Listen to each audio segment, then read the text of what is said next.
Hey, what's going on, everybody? Welcome to the show. We're live. I'm live here with my buddy Nate Dogg, aka Hello. Nathan Man. Hello. He's Hello. Nathan Yes. Man. I'm Jeffrey Man. And Yes, today, I'm Nathan Man. That mic in the middle is actually my voice. that's right. That's Linktree Man. Wow. Actually, it syncs up really well. Like this worked out well. This was good. I'm glad. Welcome to the show. Today, if you couldn't tell by the title or the thumbnail, we are talking about Invincible. I thought we were talking about Spider Jerusalem, but okay. Oh yeah. Notice Nate Dogg's really cool Spider Jerusalem glasses. Quick story about that before we begin. Where I used to work, there was a guy who designs he doesn't design sunglasses. He comes in wearing glasses just like those, but they have but they're prescription glasses. But they're more arty frames, not exactly like those. Those are like a little bit more extreme. The ones that he has on look a little bit more normal, but one's a square lens and one's a circle lens. Wow. And everybody compliments him on these glasses. So finally, he comes into the office and I go, "Oh, hey man, it's like Spider Jerusalem." And I knew that because of you, because you had those glasses. And he gave me such a stink eye because quite clearly and he's an old guy who, was a member of a synagogue. Really weird. He was in like the carpet business. And I think people have before said to him, "Hey, those are Spider Jerusalem glasses," when he tries to tout them as, "Oh, this is my own original thing." Like that's his problem. He wants people to think that that's his thing, and it's not. It's Spider Jerusalem from Transmo, whatever that show. Yeah, Transmetropolitan. Right, a comic that premiered over 20 years ago. Right. So it's just kind of, I just kind of laughed at that. That guy dead-eyed me and stink-eyed me and really was rude to me ever since that interaction, which was totally, I wasn't trying to pull him down or anything, but it was just like, come on, like call a spade, Yeah. It is what it is. But yeah, we're actually here today to talk about Invincible, which is the brand new Amazon Prime animated adaptation of a comic that's been around for, how long has Invincible been around for? Invincible started in 2003. Holy shit. Oh, so he's been writing Invincible as long as The Walking Dead. Yeah, he's been doing double duty. You know what's funny? Robert Kirkman, the creator of The Walking Dead. Right. Also created this show. Right.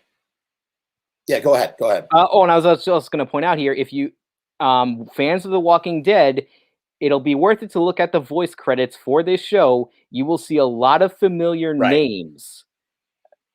Right. Yeah, but before we even get into that, what's interesting to me, for a little back history for me at my relationship with Robert Kirkman's writing, I've been reading The Walking Dead since 2004.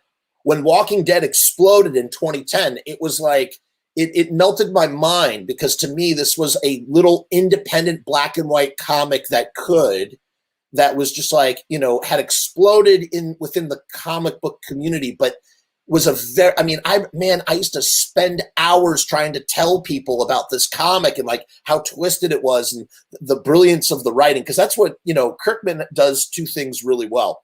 He's really good at plotting things. He's really good at subverting expectations. And he's really good at building up relationships and characters and then tearing them all down. It's something he does. It's part of his signature style. And that's what makes The Walking Dead so spectacular. And, of course, eventually, over the course of almost 20 years, it becomes repetitive and you start to see it coming a mile away and you start to go, all right, we know what's going to happen. You still, I stayed with The Walking Dead all the way into the end. And as a matter of fact, I think 2019 was the last. When I closed the book on the final volume, and it was like, man, a major. Almost 16 years of reading this book, which was almost half my life. Just really a constant presence. I had heard about Invincible, but I was like, whatever. I'd rather read Marvel and DC. I'm good with The Walking Dead. I don't need to check this out. Since you said that Robert Kirkman is good at subverting expectations, why don't we let's give a brief overview of the plot of Invincible, at least for season 1. Well, wait. Before you even get there, tell me first how your relationship with Kirkman and when you first heard about Invincible. All right, so I got into The Walking Dead. I kind of got on the hype train. It was 2010. Lost had ended, earlier that year, and I was looking for something new to sink my teeth into. And I saw, a really great marketing campaign for The Walking Dead. And I'm thinking, okay, I don't entirely dislike zombies. I'll give this a shot. Right. So I have fond memories, back when I was working in retail, I would watch the show during my break, on my iPod Classic. Oh wow! You just threw it back. Now you never read, so you weren't reading you didn't read the comic book first. Not at first, and I still have a ways to go with the comic. I kind like. Yeah, where are you? So we don't accidentally spoil anything. All Out War. I ended with All Out War. Okay, with Negan. With the resolution of that arc in the comics. Okay, but I know exactly where you are. Good. Okay. Okay, good. but I remember being really impressed with the show for what it was at the time, because this had big budget level makeup effects and gore on a TV show, and this was not something you saw very often. Nowadays, it's like run of the mill. Right. But they really. They put a lot of time and effort into making this look like a feature. Yep. Along with Breaking Bad and The Wire and The Sopranos. This was the rise of episodic dramatic television that was very much in the same in the vein of both BBC and what was happening in Japan and South Korea and even China with episodic dramatic storytelling in manga and that sort of thing. Exactly. All throughout the 90s, you had shows like Babylon 5 and Buffy the Vampire Slayer that took on much more episodic narratives. And those were things mainly those. But even Babylon 5 is the big one, because that literally had a story going over 5 years. You mean, you're talking about, sorry. I misunderstood what you're saying. You're saying the opposite, the things that did carry on from episode. That did carry on. Right. And those kind of heralded this sort of age where, and sort of throughout the 90s, though, people started to experiment with it. You had the X-Files, which many people will remember that show as a freak of the week type show, but peppered throughout each season were episodes dealing with Mulder's search for answers, his sister, and answers about her disappearance. Right. Those episodes can be watched by themselves, and they tell a coherent narrative. Right. But those were very few and far in between. But those were also really, that was also really great. I also like that too. I like the idea of doing an isolated freak of the week, but having an overarching narrative. Even Seinfeld was experimenting with that by season 4 and 5, where they were writing a show. Yeah, they're writing a show about nothing. Season 4, that whole thing with, but those were just self-contained, isolated things. Curb Your Enthusiasm did it too. Yeah, Curb Your Enthusiasm as well. When you get to Babylon 5, that was the show that really dared to require people to remember stuff that happened years earlier. And it worked. And, people who watched that, who were part of that, decided to bring that out into shows that they created and concepts that they created.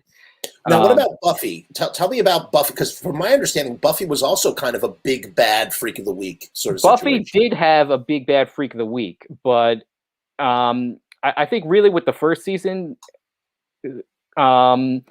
it kind of was that for a while, but there was an overarching villain in each season that the show revolved around. Gotcha. And there would be plot threads that would carry over from season to season. But yes, Buffy very much also asked its viewers, please try to remember these things that we did in a previous episode or season. Right. Now, this has been happening in comic books forever. like going back to Oh, the yeah. dawn of the comic book. Pretty much this is comic book storytelling now And seizing also, into television. yeah, and also speaking in that vein, the first time I ever really saw anything like that in television, at least that I remember, there were two Saturday morning cartoons that I really loved that did this. You had the Saturday morning Sonic the Hedgehog. The second Right. season of that was actually heavily episodic, and actually Gotcha. brought the show to a resolution / cliffhanger. And the 90s Spider-Man that aired on Saturday mornings, Yes. starting with the second season on, they would do whole season-long arcs that dealt with an ongoing issue. Like, yeah, like there was Madam Web. There was Madam Web. You had Madam Web. You had a whole Clone Saga. You had clones. You had the whole season dedicated to Peter Parker potentially mutating into a monster. Like, this was ballsy stuff for the 90s. Sure was. That's kind of how we got to this point in television where you had consistently episodic storytelling. Right. Now let's launch into Invincible. So here's the thing, and this is the title of what I said for this. Actually, let me see what I wrote. I already forgot. I wrote, this is the title of what we're watching. I said, Robert Kirkman's Invincible takes well-worn story tropes through the Walking Dead filter. I agree with that. You said at the very beginning that he subverts expectations. This show right out of the gate will subvert all your expectations. Right. You got to make it through. I spoke to my friend, shout out to Michael J. Wolf. I spoke to my friend, Michael J. Wolf from the band Wolfface, and he was like, man, I couldn't get through the first episode. And I said, you have to get to the end credits. And he did. And again, we're now entering spoiler territory. Yes, major spoiler territory. Turn off the show now, because we're going to spoil the shit out of the show. This is your last warning. Spoilers. If you don't want the show to be spoiled, do not watch. Ready? Boom. What happens after the credits roll? All right. So let's break down the plot of this show, because to tell people out of context is a little unfair. Okay. Invincible deals with a young man named Mark Grayson. Mark is the son of Nolan Grayson, whose alter ego is Omni-Man, one of the greatest superheroes Earth has ever known. Right. Omni-Man, now he's like a Superman. He's basically a Superman-esque character. He comes from another planet called Viltrum, and he claims that he is there to help assist Earth in its development as a planet, as a civilization. They're an altruistic society. A heavily altruistic society. Yeah. And Mark, as a half human, half Viltrumite, could potentially have the same powers as his father. Right. It's unknown. Could be a superhero. Unknown yet. It's unknown, but typically a Viltrumite manifests their powers, which is basically super strength, near invulnerability, and super speed, and the ability to fly. By the time they turn 18. And in the very first episode, Mark manifests his powers by accidentally throwing a garbage bag that lands in London. So with that said, so it seems like this is going to be your typical, superhero show with Mark, the son of Omni-Man, who takes on the name Invincible. Learning from his dad and learning to be a superhero. Then we get to the end credits. Do you want the honors, Jeff? Because I know that you're so kind. I know that you're chomping at the bit to tell people how this is different. So the end credits come, and up to this point, I'm kind of like, why am I watching the show? But here's the thing, and this is why I made the title of this podcast that you're watching right now, the title that it is. Because it's Robert Kirkman, and the thing that Robert Kirkman loves to do is surprise you. He goes, surprise, motherfucker. And then he does something that is just like, holy shit, and like leaves you with your mouth wide open, dropped wide open. And, you know, if it's The Walking Dead, he does it with a trade paperback. So you got to wait 6 more months. Or if you're reading month to month, you got to wait a whole month to find out what's going to happen next. And you're just like, God damn it, Robert Kirkman, fuck you. And he's so good at doing that. And so thank God they released Invincible not episodically. It's released as a full season, which made me really happy, right? Yeah. So the credits roll, and that's the style of the show. The credits roll, and then something happens after the credits as sort of like a coda to the show, or an epilogue to the show. And they spend this first episode establishing their own Justice League like team. You have an Aquaman, you have a Flash, you have a Martian Manhunter, you have your Batman, you have your Wonder Woman, you have your Thor, you just have all these different, and you don't really know much about them. You have a Green Lantern. It's kind of more DC than it is Marvel. And because what's his face? Ultraman, the Viltrumite, he's a whatchamacallit. He's a Superman. Right, he's the Superman. So it's a DC universe paradigm. Although Invincible, I guess Invincible is actually Superboy when you think about it. But he is kind of Superboy. Kind of Superboy. In any case, so does that make what's her face Starfire? Whatever. In any case, I don't know. There's a call to the JLA headquarters for this superhero team. Guardians of the Globe. Yeah. Guardians of the Globe headquarters. Everybody gets the alert. They're all jumping at the out of the gate to go meet up and assemble, and they are ambushed by Ultraman. And of course it's wordless. There's no dialogue. They don't tell you why. Is he under mind control? That's the first thing you go to, and that was a classic trope with Superman. Is Superman? And here's what I love right out of the bat, and this is something I really want to emphasize about what I really like. It's so Robert Kirkman, and it's so it's just truly wonderful. You never really, I was talking with Bob Rose. Shout out to Bob Rose on. We were talking about Man of Steel. We did a whole episode on Man of Steel leading up to the Snyder cut. And he was marveling at the mechanics. They really show you the mechanics of Kryptonian powers in Man of Steel. And he's right. Zack Snyder, you can hate on Zack Snyder all you want, but Zack Snyder really knows how to shoot comic books. You know what I mean? He knows how to make a movie out of a comic book aesthetically. And it looks great. And I don't know if I can't judge. I can't read Nathan's face right now. So I don't know if he is absolutely reviled. I'm trying not to jump in here because don't. Let me finish what I'm saying. This would totally change the course of this whole. Yeah, we're not going to. We're not going into Snyder. I'm making a point.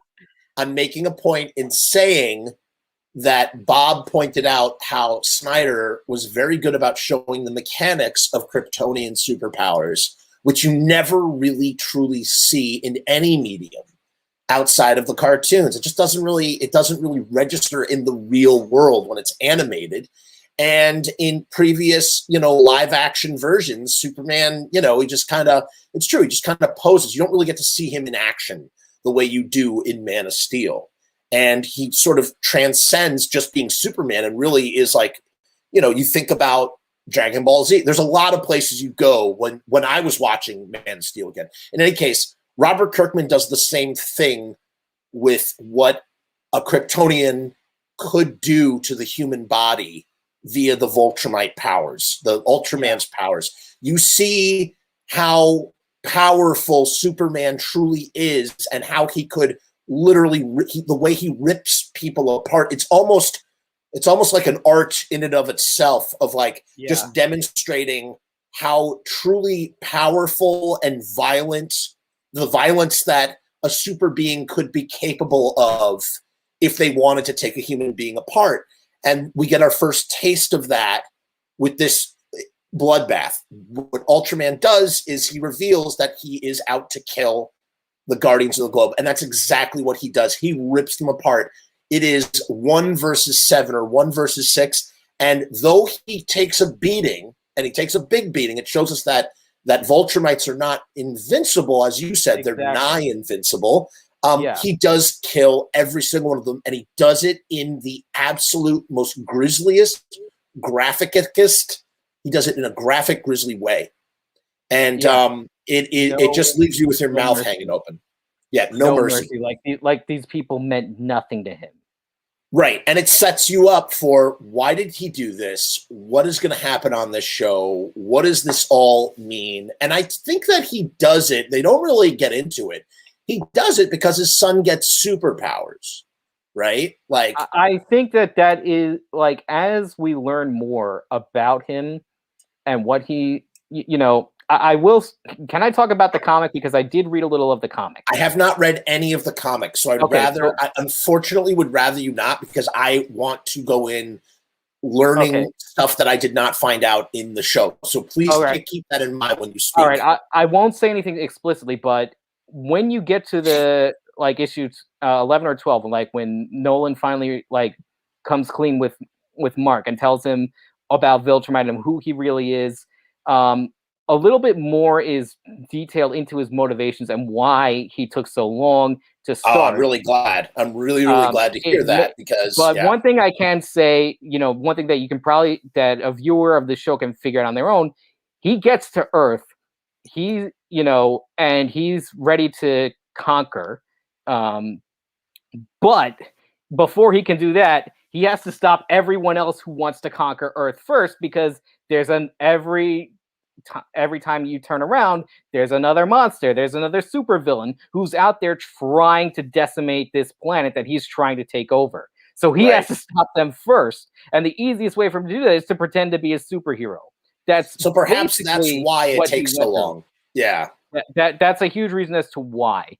And I think because he realizes that Mark has superpowers and can be a hero, he has backup. Right. So he waits, and then just as Mark gets his powers, he's like, okay, time to take out the Guardians of the Globe, and he does. And there's this wonderful Hellboyish character who's like a detective. He's a demon detective from hell. Damien Darkblood, who is my favorite character on this show. I bet. He's awesome. He's a mashup of Rorschach. Yes, he's Rorschach and Hellboy. And John Constantine. It's perfect. All three of those guys. He's so perfect. I want him to have his own spin-off show. Yeah, and you also have this other character. What's the name of the guy from the agency? And he's got scars on his face, and he teleports. I love Cecil. I love the character. He's like a Nick Fury. You don't know why his face is all scarred up. He clearly has a history. The characters and the universe right off the bat feel super worn in. Like you feel like you're walking into a place that has a history, and it's awesome. Yes. Which is really, really nice. There is a rich history to this world that Robert Kirkman has created already. Right. And they tell you learn about it through casual glimpses in dialogue, which is nice too. Nothing is spoon-fed. Everything is just like, oh, they casually mentioned this in conversation, and then it comes out. Like nobody turns to break the fourth wall and be like, we are doing this because blah, blah, blah, blah, blah, blah, blah, blah, blah, blah, Right. So I really like that.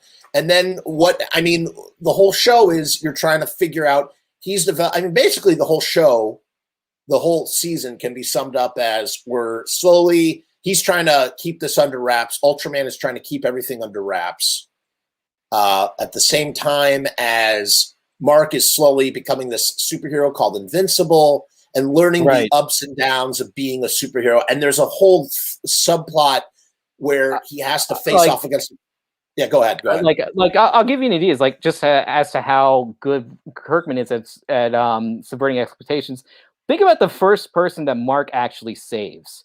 It's during that alien. It's during the first alien invasion. He saves this old lady. He brings her to the hospital. Yep. And you would think this is like this really heroic moment, but even despite his best efforts, she still dies. That really weighs on him.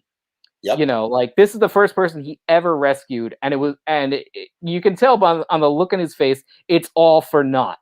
I love that too. He feels really, what was it all for? It really shows that this is not a life you just jump into. It is not It's not heroic. glamorous. It's not glitzy and glamorous. There are risks. People will die. You will not be able to save everybody. And that is something that, you know, and from that point on, you know, Mark, anytime he sees somebody in danger while he's flying around as invincible, even in the climactic final battle, he tries to save them first. Right. It shows. Like, it's, well, I mean, he's a hero. He is legitimately a hero, and we're going to get into be that. a hero. He wants to save people. If he can stop somebody from dying in front of him, he will try to do that first. He chooses, and this is part of the trope I wanted to talk about in a minute. He chooses being an Earthling over his heritage, his superpower heritage. He chooses to use his superpowers from his superpower heritage, and not the dogma that comes with that background. And instead, he puts his humanity first before the cause of the extraterrestrial, you know, his extraterrestrial background. The best way to describe, like, I always describe Superman as this way. He is a Kryptonian who self-identifies as a human being. You know, he lives on Earth. It's his home. He will, you know, he'll protect that planet before anything else. He was adopted by Earth. It makes him a human. Mark very much is the same way. He was born on, despite having that half alien heritage, he adopted Earth as his home planet, and he has decided he's going to protect that and the people around him above all else. I would say because he's half human and because he's born on Earth, he was an Earthling first. Yeah, and his father is being like, "Hey, this is actually the deal here." And Mark's like, "No, I mean, I'm an Earthling. I'm not, you know, I don't know. I see what you're saying. I feel like the slight variation on what you're saying is more accurate. Actually, which would you raise a point. He was a human first for like 17 years. He was a normal human who could not do any of the things that his father was able to do.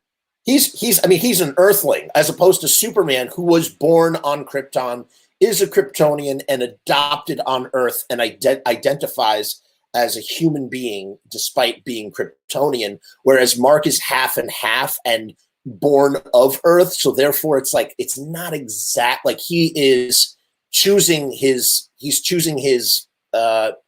environment over his heritage. No, that's not right either. I don't know.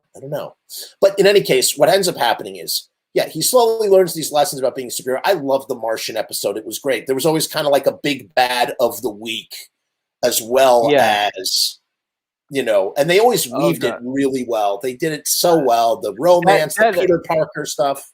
Yeah.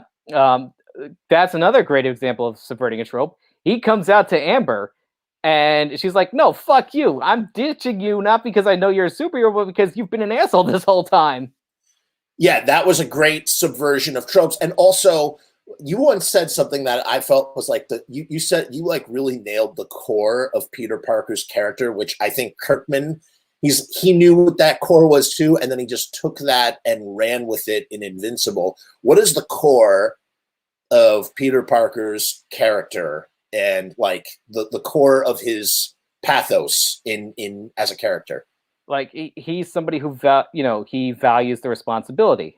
He doesn't, he failed to say, he made a stupid choice that ultimately resulted in the death of someone he cared about. So he values above all else, doing the right thing, stopping the bad guys first before living his life. And but the problem is that because he's trying to keep his secret identity, that, being the superhero first often damages his personal life. Right. You said it to me so succinctly one time. I'm going to repeat it. I've never forgotten it. I'm going to say it. Oh, these are your words, not mine. You said anytime that whatever Peter Parker wants is the opposite of what Spider-Man wants, and Peter Parker will always choose what Spider-Man wants first over what Peter Parker wants. Exactly. And they're always the opposite of each other. And that's the core pathos of Peter Parker, and that gets transplanted perfectly with Mark trying to balance a social life and being a superhero all at the same time. Yeah. You know, and you know his father. They kind of. I love the way that the father like demonstrates like flight and like how it's like a muscle. Like he tries to add some like real mechanics to being a superhero. That it's not just like you don't just naturally have a grasp of your powers. Kind of like General Zod, who did not grow up with the powers the way Superman does. So that like when he does access them, like he has a pretty good mastery of them like immediately, which I thought was kind of ridiculous. Apart from the fact that his Kryptonian military training allows him to adapt a lot faster than maybe Clark did, being alone in the world with these powers and not knowing how to use them and learning it over a longer period of time. And also desire to conquer right out the gate made it easier to adapt. Yeah, sure. You know, the person who wants power is going to be more used to having it when he gets it than somebody who doesn't want it. Right. Now, we mentioned before, and again, they set it up, and you know something's not right with Omni-Man's narrative because you can't take it at face value. He says, oh, we're an ultra-truistic society that goes to various planets that are not as developed as ours and help them to be the best that they can be. And, you know, that's obviously that there's something, whatever that is, whatever he's doing is probably the opposite of that. And again, we see that again where he talks about Earth is not yours to conquer when he goes to the alien dimension. That's your first clue that he, you know, as to his motivation. He says, Earth is not yours to conquer. And also, I do want to point out during that montage, you do see him straight up butchering people who clearly were not even trying to put up a fight. Like, he goes all out. You mean the aliens? Yeah, he just slaughters them. He obliterates the race, you know? Yeah,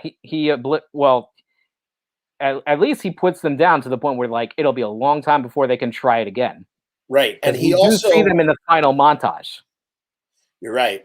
And he also, the way he talks to people when he's doesn't have his act up, like he demands, and they flash back to this, but you could tell something's off even when he does it. He demands his worn costume after he slaughters the Guardians of the Globe because he wants to hide the evidence. And, you know, and you have Mark Hamill plays the costumer, who's also his best friend, or a good friend of his. And what's interesting, and it shows you that there is a shred of humanity. We do see, and again, I'm sure that this probably gets expanded upon in the comics. I can't wait to tear it up open and read it. The fact that even though Omni-Man reveals himself to be this completely cold, calculating, you know, the way he views human beings is they're ants. That's what they are to him. Nothing more. They're just ants. They're not. His wife is a pet. His words. Right. He says his wife is a pet. He's not, even though he can, like, they can, you know, they're compatible on a biological level that they can have children. You know, he looks at human beings indifferently because of how, you know, how long his lifespan is and how powerful he is. And it's like, he's not looking to squash what he views as ants if he doesn't have to. But at the same time, he's not going to let an ant stand in the way of his goal. And that's what he's trying to sort of teach Mark. And they do this, once again, totally subverting an amazing scene from Spider-Man 2 that I've seen get turned into a meme. Where the think the scene. what? Is that the think scene? No, where the think? No, where with the subway. Oh, right, the subway. Oh my god! Oh my god! He just puts the sun in front of a subway, and the subway just accordions on Mark because that's how powerful these guys are. And literally, Mark's body is used as a blunt instrument to rip like literally 200 or 300 human beings apart that are just on this subway train. Like, it is gory and graphic and brutal. All throughout that sequence that Jeff is talking about here. Every time Marx tries to save somebody or anytime humans get close, Omni-Man goes out of his way to kill the humans just to show Mark how weak they are and how helpless that they are to even one Viltrumite. Right. And, you know, he explains when he finally opens up to Mark and tells him, we see a scene where he's practicing the speech. Yeah. You know, I mean, like, he's not totally like, and, you know, he tries to he tries to kill Mark. He tries to be like, okay, you're against me, then you have to die. And, he again tries to justify it by being like, 17 years. You've been with me for 17 years, but my lifespan is thousands of years long. And your lifespan is thousands of years long, and you don't even realize it. And, it's kind of crazy when you think about like that. He probably has been like, he's been doing what he's been doing for as long, for the length of modern human civilization. Like he's an ancient guy. Yeah. He's been around for a long time, but his even humanity. And that's what all these comic books try to do. They try to show us how precious. I mean, isn't that like a running trope in all like comic literature of like how humanity is this amazing thing, and like we can't lose our humanity, and that humanity is good, and like and when life has to be protected, and that life is precious and has to be protected, and even he is infected by these core concepts of humanity, so much so that when he's a punch away from killing his son, he instead abandons his post. He has a flashback to his son's first baseball game, and he just can't do it. Right. I mean, I have my own questions and my own thoughts as to why he just abandons it. I don't know if that causes some sort of change in him, or if he's just going to like tag out and ask another Viltrumite to take over because this is too personal to him. I hope you're not spoiling the comic, because I can totally see that happening. Okay, hold on. Crap. Jeff, let me be clear here. I've only read the equivalent of the first season of the comics. Which is only 20 comics, you said? It's only like, let me see. I wrote it down somewhere. I think the first 13 issues. Oh, wow. I'm really looking forward then to like this compendium is going to be like open up everything. Like season 1 is pretty much a very... I'd say about a 75% faithful adaptation of the first year of Invincible. Question. How many comics are in that first compendium? There's like 47.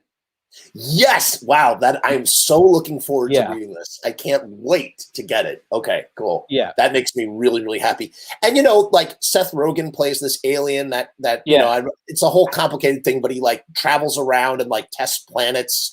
To see if they can withstand superpower threats. And he basically alludes to the fact that there's a whole wide galaxy that wants to oppose the Viltrumite Empire. Now, we should elaborate a little bit on this, because I don't think we've ever explicitly said Nolan's actual motives here.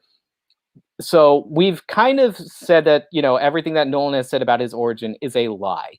So who exactly are the Viltrumites? They are basically like space Nazis. They're Nazis, but in space. They are extremely nationalistic. They have this very big purity complex going on here, where they literally had the strongest of their people slaughter the weakest of their people. And after that, 50% of them survived. Yeah, 50% of them survived. And of that 50%, they decided to go out and conquer the galaxy.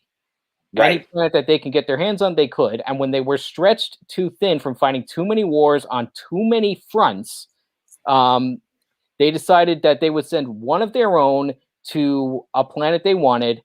That one by himself would prepare that planet for takeover. And when that planet was weak enough, the rest of the Viltrumites would send, a conquering team to take it over. Nolan's target was Earth, and when Mark got his powers, that's when he started actually, stepping up his game and killing the protectors of Earth rather than those who would wish to destroy or conquer it. Right.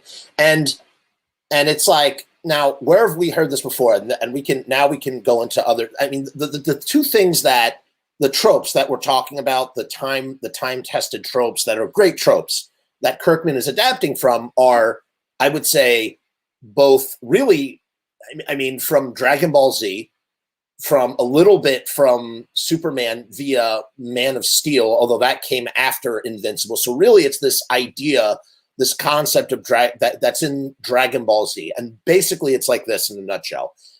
Dragon Ball Z takes place or begins after an entire series before it, where this kid Goku is literally just like a weird kid with a tail. And then the very first episode of the next series, it's like, where are they going to go with it? Oh, he's actually a part of an intergalactic race of super strong warriors that basically go from planet to planet, and they're planet brokers. They commit genocide and then clear the planet for other races that want to buy the planets. And then they are a part of a federation that belongs to this guy Frieza. Actually, I'll argue that because it's been so long, I don't know if that part of them being brokers is really true. I just think that they're conquerors.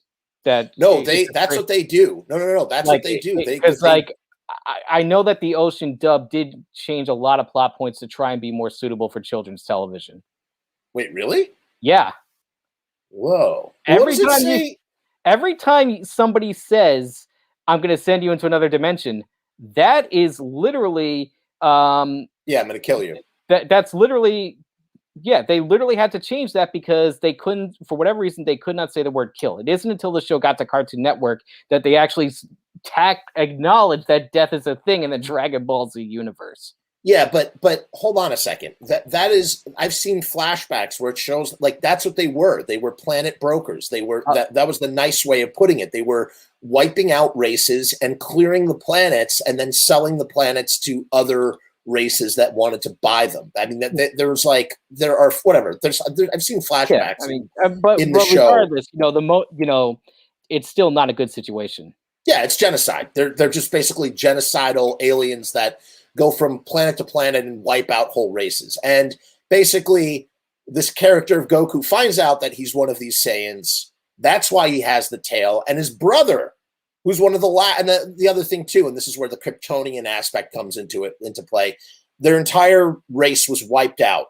And his brother goes, hey man, you're one of us. Come join us as we destroy planets and whatnot. And he says, no, I'm an Earthling. And then he fights his brother, and it begins this whole trip of like, these Saiyans. And then what happens is another Saiyan, Vegeta, even more powerful than his brother, comes to the planet. And so he has to train to defend Earth from the biological race that he is descended from. And that's pretty much what Invincible is. And again, when I was revisiting Man of Steel recently in anticipation for the Snyder Cut, I saw the exact same tropes in Man of Steel. You have the Kryptonians. They want to turn Earth into New Krypton.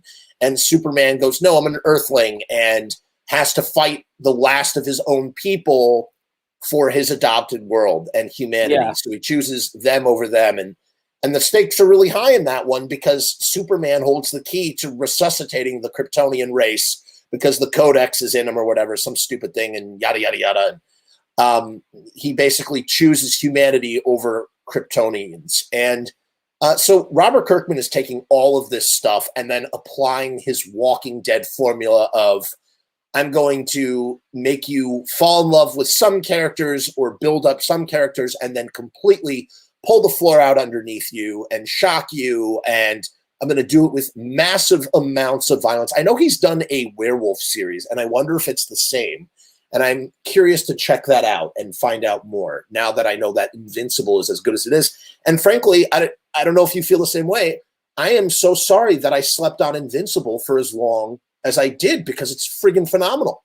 I kind of feel the same way. Like I heard bits and pieces about Invincible, but where I was in my life at the time when I learned that Robert Kirkman had other comics, I didn't really have the time to just pick up a new series.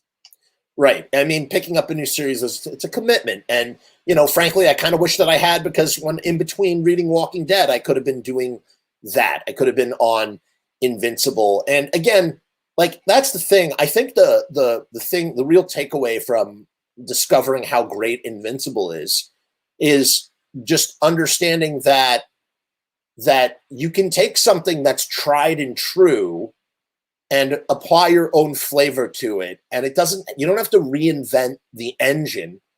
You can just take the engine and put it in a new type of vehicle and and run with it. And that's what Robert Kirkman just does absolutely to a T with Invincible. And I can only imagine the, again, what really has me sold hook, line, and sinker, because it kind of, I wouldn't say that it resolves itself. The first season ends with Ultraman doesn't kill Mark. He flies out of the galaxy. And you know what? If it was a self-contained series, I really think that could have been a fitting ending for what is essentially more a meditation on what it takes to be a superhero. Exactly. And that really, the one thing we did not discuss, what really when that really comes to light is that when Mark tries to help a low-level thug, sort of take down a crime boss. Yeah, because Mark thinks that the low-level thug just wants to be free of the life. Right. And when in fact, the thug, whatever, he's not a thug. He's just like, he's a low-level superhero, like stomping villain that, he's like a hatchet man, whatever. He's a, he hates that he's under the thumb of this crime lord who's just a total asshole. And you kind of, they do some of that save the cat stuff. And I don't know if you're familiar with Save the Cat, Nathan, but basically it's a writing style. It's like a writing formula where when you see somebody do something like heroic, it makes you like them. And so we see him do some things. He's a bad guy, this character who they introduce at the beginning. Then we return to him. He's like this rock man. Yeah, but he doesn't seem to enjoy it. There are times he doesn't where, enjoy it, and he saves. Like if he sees that you have a kid, he doesn't like kill you. While on other times he's indiscriminate in his killing. So there seems to be some sort of honor code. Yeah, like we see him burn down an apartment building, but in the very next breath, he gives the people enough money to go find a temporary place to stay while they get back on their feet. Right. So we're like, okay, so quite clearly he has some sort of honor code, or he's not totally evil. And then he totally manipulates Mark into helping him take down his former boss so that he can take over the crime empire. And, in a way, things are better off because we know that guy is not going to do some of the scummy things that his boss was doing. He's going to have some sense of morals in some of the things that he does because of what we see him do when he's carrying out, crimes. Right? Yeah. But even so, he still is a bad guy because he literally took a crime. He literally decided to take over a crime empire for himself. And it doesn't matter what kind of honor code he has. It doesn't matter how many people he spares. He basically just became the new kingpin. Well, he did, but here's my point. My point is that if you look at it through a pragmatic lens, pragmatically, things will be slightly better than they were under the previous boss. Yeah. Because he does have some sense of honor and some sense of, like, there are certain lines that he won't cross, where the previous guy was just like a cold-blooded monster of just, just on a completely different level. That's what I mean. So in a weird kind of way, Mark does sort of make a difference, but he makes a difference in a way that he never intended to. And he basically learns that you can't trust a bad guy. That's what ultimately that guy, as you said, the new guy is a bad guy, and you can't do deals with bad guys. Well, hold that thought there, because you said Mark learns that you can't trust a bad guy. Mark hasn't learned what the Stone Man is going to do. He hasn't actually seen that. He hasn't witnessed the aftermath because he got the shit kicked out of him in that episode. So, and I say that because Mark, on 2 occasions in the show, Mark did not see the consequences of his failures. What was the other time? The other time was on the mission to Mars, with the parasites. Oh yeah, there was that. He totally didn't notice that they actually did get a host. Right. And then once again, fucked over the entire Martian race with that. Right. And I'm sure that will come and rear its ugly head in season 2, because that was totally left unresolved. Yeah. at the end of the season, and hopefully some of the Martians, maybe they can team up, because essentially the Martian guy didn't have any powers. He was just a Martian, and Martian, just like Martian Manhunter. Yeah. Martian Manhunter doesn't have any powers. Those are just the natural abilities of unlike Kryptonians who gain their powers from a yellow sun. You know, so you know, I am curious to see what happens next. But like I said, had this been the end of like a mini series, I was like, you know, what would have been the point of that? Well, the point would have been that being a hero is not what you think it is. Exactly. Overall. And it's from the lesson to learn that your father is actually the greatest threat ever posed to the earth, to, you know, putting a lot of effort into saving someone only for them to die, to trusting the wrong people when you're trying to do good, to, you know, just there are all these lessons that get learned. And we didn't even talk about the robot and everything that happens there. And that was interesting. Like, and now that I think about this, you also ask, what does it mean to do good? We haven't really talked about Adam Eve's personal story arc, but you know, throughout the course of this series, you know, she's the Starfire character that Jeff kind of alluded to earlier. Right. He becomes very disillusioned with the superhero life. Right. And she just decides, and basically she decides that her answer, what does it mean to do good, is not just to go around fighting bad guys, but rather she uses her powers, which is literally to rearrange things on a molecular level, to just go out and help as many people as she can, whether they're in like imminent mortal danger or not. Right. And it's a very interesting take on what, you know, on being a superhero. Instead of just fighting bad guys, fighting crime, she's just actively doing these really selfless acts of charity. Right. And so, yeah, I mean, again, it's a great show. I'm very excited to see where things go in the comic, and I'm very excited for season 2. And let me ask you this question.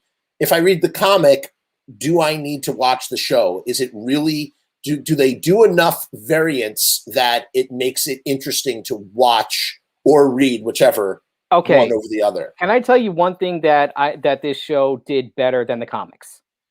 I don't know if I want to know. It's not a major spoiler, I promise. Okay. All right, I'm going to let you do this one as we're winding down here. Go ahead.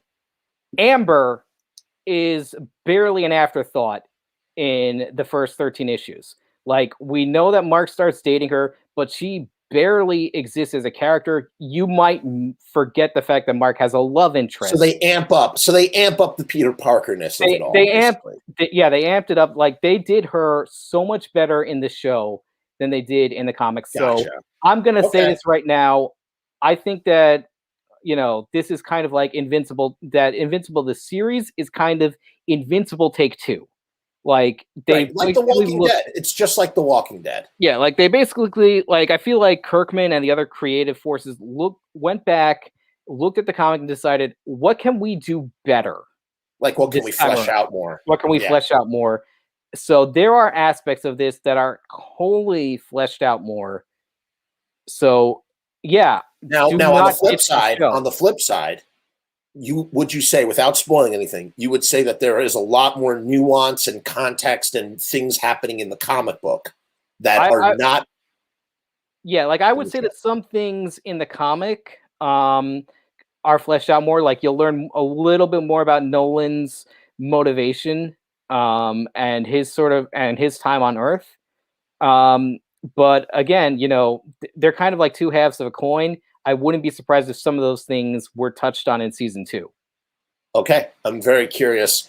Obviously, I don't think this is the last we've seen of Nolan. No, I do not think. Yeah, he put way too much time and effort into Earth to not come back. He'll come back, and I'm sure that Mark will discover some new tricks in his bag or something. You know, again, here's what I want to know. Here's a question I will leave, and we'll obviously have to pick this up either after we both finish reading. Maybe we should reconvene for this after we read the first compendium, and then we can have another conversation. Perhaps, yeah. But here's my question, knowing what I know from the one season that I watched, which, by the way, I love that it was 8 episodes. I'm so happy with 8-episode seasons. I hate this idea that we need like a 10 episode or a 13 episode season.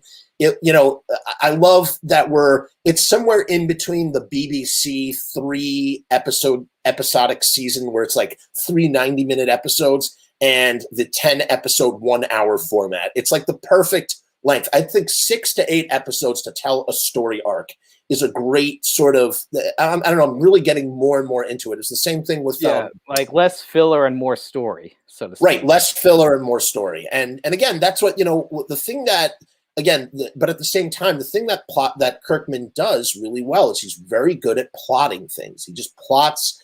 He's able to take you from point to point to point in a story.